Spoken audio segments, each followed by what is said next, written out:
This is a review for the Tineco A10 Essentials. The A10's airflow was measured at 42 CFM. Its suction was measured at 76 inches of water lift. The vacuum's airflow is above average, while its suction is slightly below average. The A10's suction also drops significantly over time because its pre-filter clogs easily with fine debris.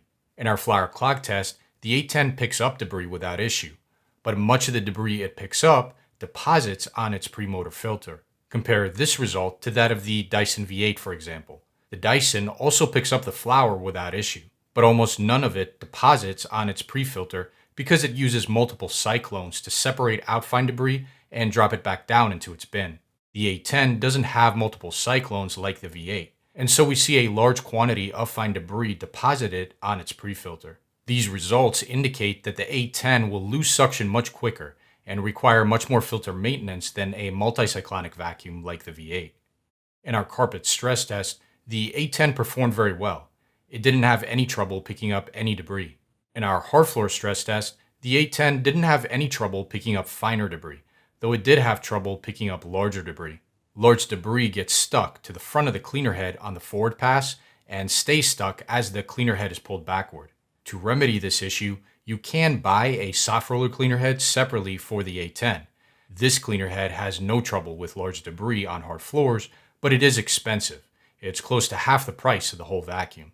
In our carpet deep clean test, the A10 picked up 70% of debris after being pushed back and forth 3 times over an area of carpet embedded with fine debris. This is an above average result and an excellent result for a cordless vacuum at its price point. Another component of our hard floor testing is our crevice test, and the A10 performed very well in this test as well. It cleans the crevice just about as quickly as much more expensive top-rated vacuums we've tested. The A10 didn't fare as well in our debris containment test.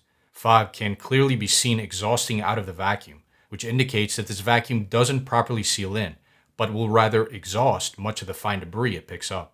Moving on to battery life and performance, the A10 was tested to run for 11 minutes on high. It also offers good performance on high. Recall that it picked up 70% of debris in our deep clean test on high. Most other budget-priced cordless vacuums do give you more battery life, but have much less power and worse deep clean performance on high. In our long hair pickup tests, the A10 tangled with 25% of 8-inch long hair and 75% of 14-inch long hair. Both results are worse than average, meaning this vacuum does tangle more easily with longer hair than most other cordless vacuums we've tested. When it comes to ease of use, the A10 is a fairly lightweight cordless vacuum. Its main body is light and comfortable to hold, and its cleaner head is light and easy to maneuver. You pull this trigger to power on the A10 and close this latch to keep the trigger pulled and keep the vacuum on. To switch between low and high suction, you press this button on the top of the vacuum. Not much to say here, all of these controls work well and are easy to use.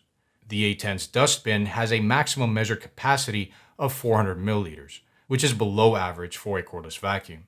The vacuum does come with a wall dock, but you have to plug it in to charge it. It doesn't charge automatically when you dock it. Summarizing all of the pros and cons for this vacuum, the A10 has above average power for a budget-grade cordless vacuum. It picks up surface-level debris well on carpet, and it offers very good deep cleaning performance on carpet. It performed well picking up smaller debris on hard floors, and it performed very well in our hard floor crevice test. The vacuum is also very lightweight and easy to use. On the negative side of things, the A10 performed poorly in our flour clog test, which indicates that suction will drop significantly and quickly on this vacuum as it picks up fine debris.